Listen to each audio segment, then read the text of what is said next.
خانم ها آقایان، عصر شما بخیر. کانون کانادایی مهندسین و آرشیتکت‌های ایرانی مرکز اتاوا مفتخر است برنامه زمستانی خود را تقدیم حضورتان نماید.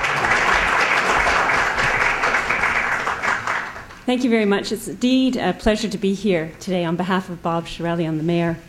I'm delighted to be here this afternoon to extend our sincerest best wishes on behalf of Mayor Shirelli to the Ottawa chapter of the Canadian Society of Iranian Engineers and Architects.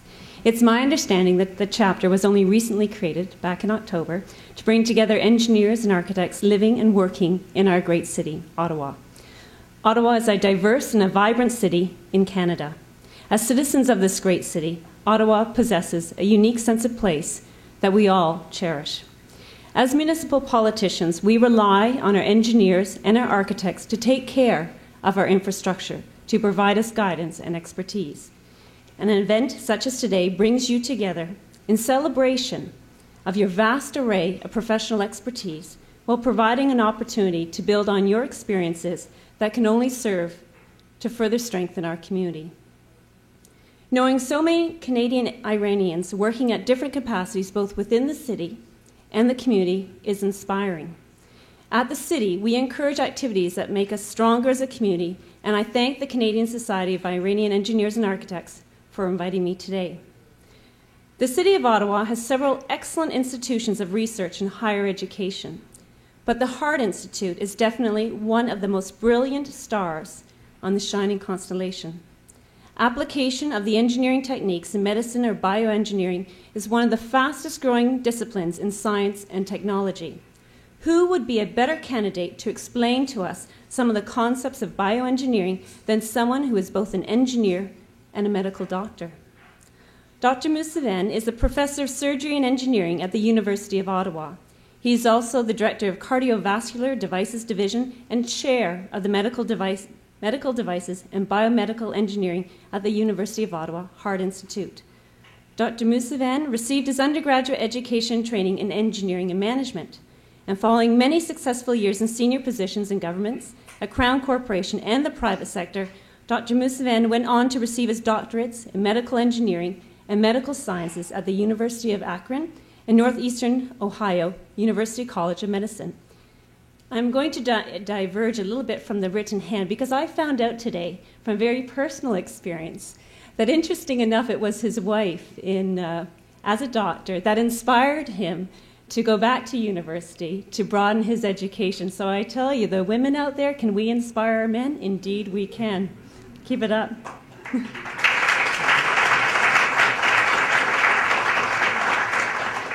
In 1989, Dr. Mousavian was invited to return to Canada to continue his pioneering work in the field of medical devices.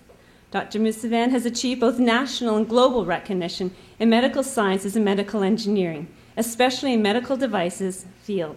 His breakthroughs have resulted in the establishment of scientific eminence for Canada in the fields of the artificial hearts, remote power transfer, telemedicine, and medical devices in general. This afternoon, Dr. Mousavian will give us two talks. The first talk is entitled Engineering Innovations in Artificial Organs. Please join me in welcoming Dr. Mousavian to the podium.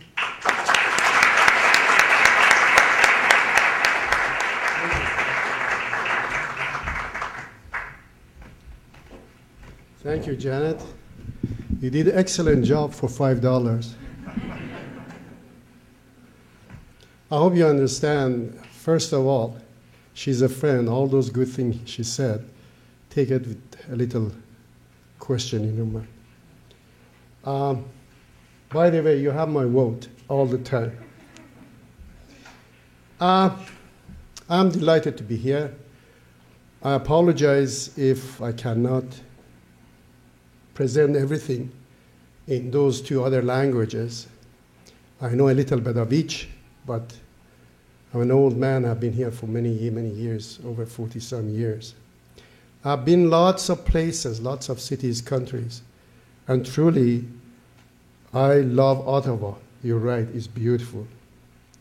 And I'm delighted to see so many engineers and architects in this city. I didn't know you're so many of you here and so organized. This is fantastic. Within 4 or 5 months, you have your meeting so successfully. So congratulations to the organizers. Let's go to the talk. I come from a small village, and I'm Dahati, basically village man. And villagers like me, they're very simple. I remember a story about a villager from my home village goes to one of the restaurants in the city, and there is 4 or 5 big, heavy guys coming, and they said, "Who is David?" This guy raises his hand. He says, "I'm David." For some reason, they were mad at David. They beat him up. They really kicked him.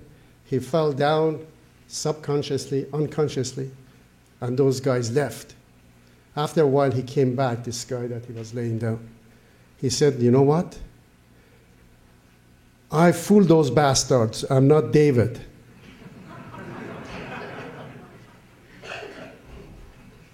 This is my talk related to my talks today. When they contacted me, my secretary came to me and says there is a group of Society of Architects and Engineers. I said, "No, I don't have time." He says, "No, but they say they're Iranian here." I said, "Yeah, what do they want?" They want to give 2 talks. I, like David, fooled you, and I'm going to give you 2 talks. The first one is called, because Dr. Zahir talked to my secretary and suggested some title. I give a title for it. But the reality is I'm going to talk briefly. Don't worry, I'm long-winded. I'm going to end up on time. The engineering contribution or engineer's contribution to really health rather than artificial organ. The reason I say health is really this. Can you hear at the back? There is nothing anywhere in the world can be done in the hospitals with the patients, either preventive, detection, diagnosis, treatment, rehabilitation, without some sort of equipment or device, instrument, tools. Who makes the tools? You. Engineers around the world, all kind of scientists. Always joke with the doctors. I say, look, without engineers, you're nobody. And someone they agree, someone they laugh at me. That's fine, no problem. But let's go through some of these things. Now, do I change it? Somebody changes it for me? All right, let's go to next. I cover 3 areas and then conclude with how one could participate. Next, please. Just want to show you that the last 50 years has been the most exciting an explosion in discoveries, not just engineering discoveries, all kind of discoveries, and especially in field of medicine. If you look from 0 and then BC, as far as we have history, that's what you see. There's exponential. And the part of it that we cannot see, if you go to future, you find out is more steep, is faster, is going far. I always joke, I say, I wish I'd come 200 years from now, because we would see lots of different things. Next, please. But some of the examples are outlined here, how the last 50 years, 60 years have changed human life. And in many fields, what has happened? I remember when I took my first engineering course in computer, we used to go to University Computer Center, if you recall, some of you old like me. You have to wait in the line, and you had a batch of cards, punch a statement in the on the cards, and then go to the computer center, give it to the computer to do it. And foolish people like me, sometimes they didn't mark the back of this card, so a few times the cards drop. You know what happens? All the statements get mixed, and we used to spend hours and hours debugging. No, those are changed. You have now, my kid has more computer knowledge than I had ever. Next page, please. The result of those specific discoveries related to your health is really outlined here. The lifespan has been increased in the last 50 years, drastically. We have better health care, although we have problem with budget all over the world, but it's still much better. We have improved comfort. We have pain relievers, many of them. Enhanced mobility, and I'll give you some example what I mean. Increased accessibility to information. There are many things right now in the process, and you see how much advances has been made, and many of them has been made by people like you. Next. Example of those happening in the 20th century. These are some examples. You don't have to really get too detail of this. Next, please.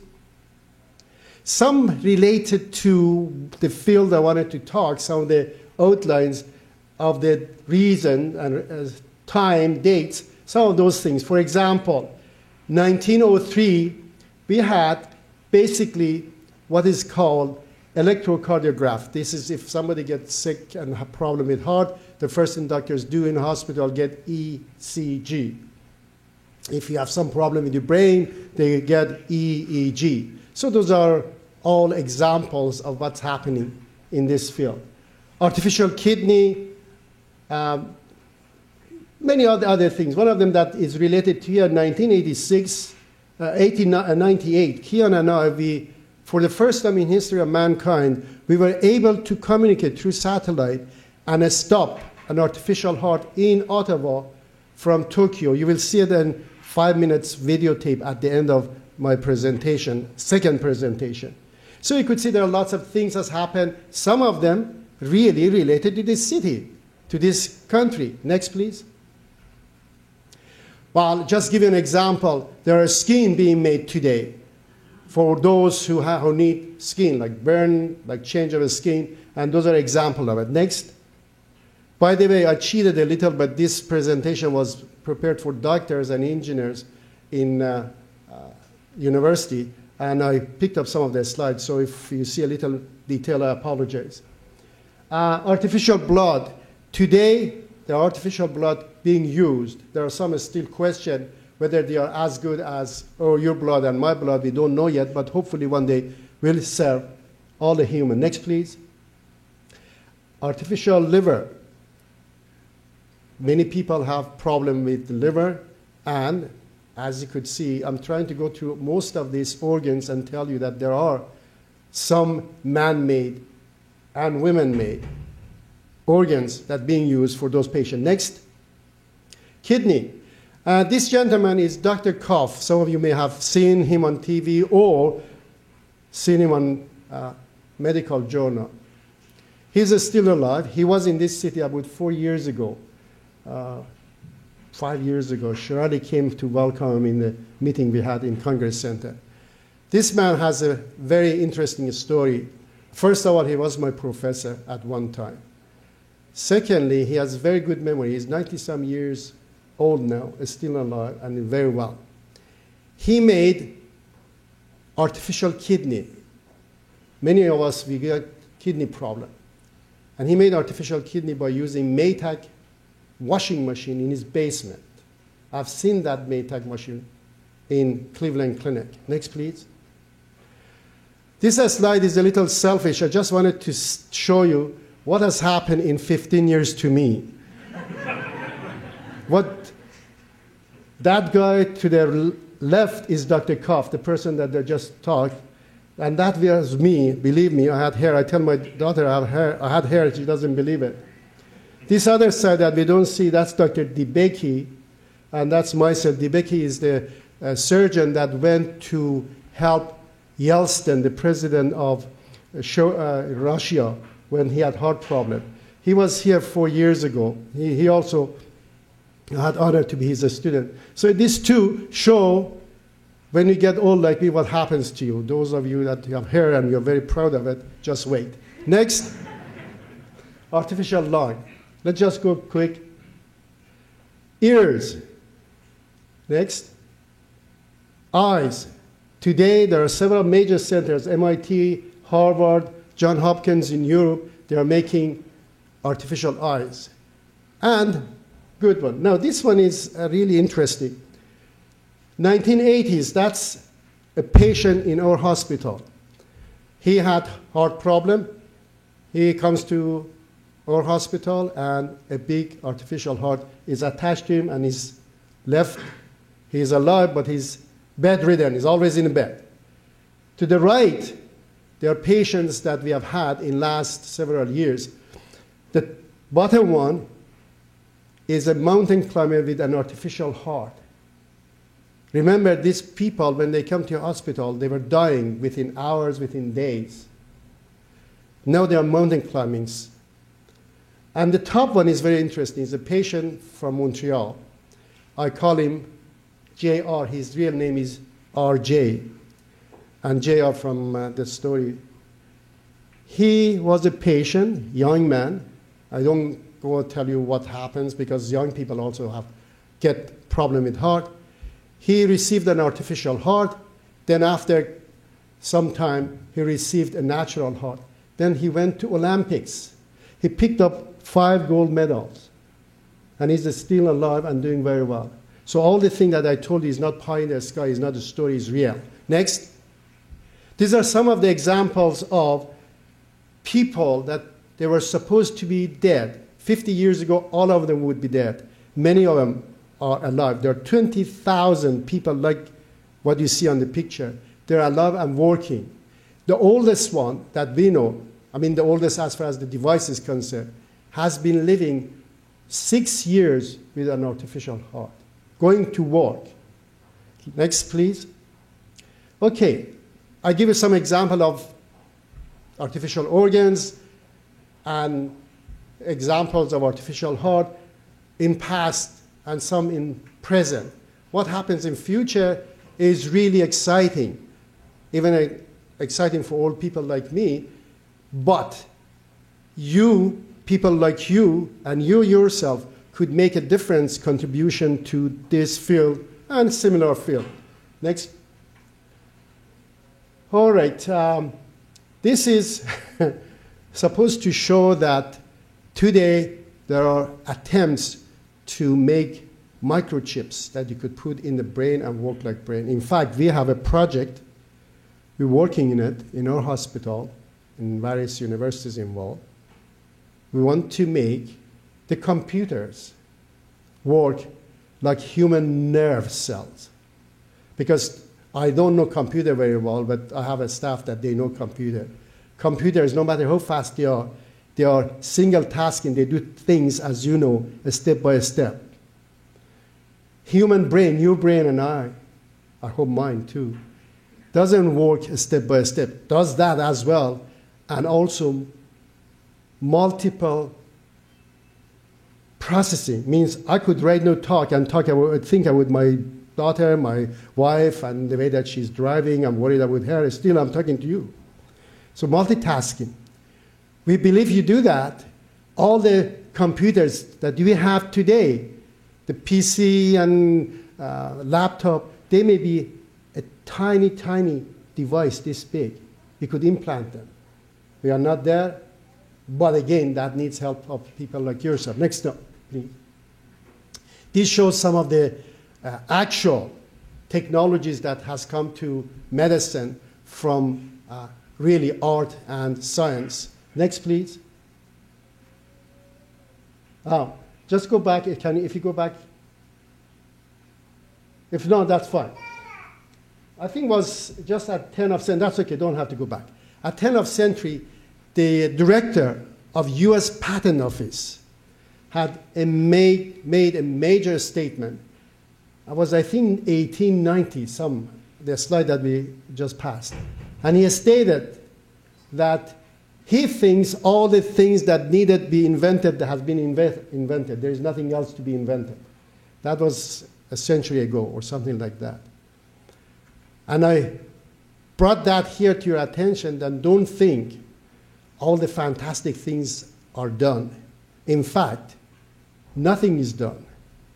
And they're all waiting for people like you. Next. These are showing what because our my work is related to hospital, how the operating room of future looks like. When I prepared this slide, it was about 2 years ago.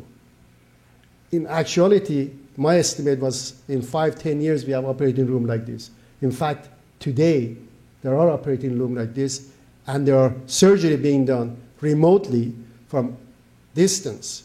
In other words, we may be able to do surgery on astronauts that they go to other planets or in a space shuttle from Earth or vice versa. Next, please. This is a hand that has basically capability to do surgery, to touch, the sense, the accuracy has been mimicked on that hand. Next, please. Future. Next. Basically, as Janet indicated, the field of biotechnology, including related to health, is fast growing. In fact, all over the world, this is one of the fastest growing fields. That means there are lots of customers, unfortunately or fortunately. Again, they need minds like you to contribute to it. Next. These are some of the technologies and specific devices that have been developed and being advanced. And I purposely did a crowd to show you that there are thousands of thousands of thousands. There's not enough room for them. Next, please. How we could participate. How could you participate? Next. This is a question. What do you see over there? Quick. What do you see? Somebody tell me. Don't worry. They're kissing each other, huh? How many of you think they're kissing each other? Raise your hand. Well, you're right. This is a vase, a flower thing. Next, please. Connect those dots with 4 straight lines without lifting your pen. Don't do it here, then you will sleep and you don't listen to me. Do it at home. Next, please. The reason I ask those questions, and you say, well, this is silly talk, is really to let you know if you want to participate in anything, including helping yourself and fellow country people, fellow men and women, you have to start it here. You have to decide. If you don't decide in your brain, in your cortex, you can't help anybody. Number one is your decision that you want to help, you want to be somebody. In fact, there is nothing you and I could do if you don't start here.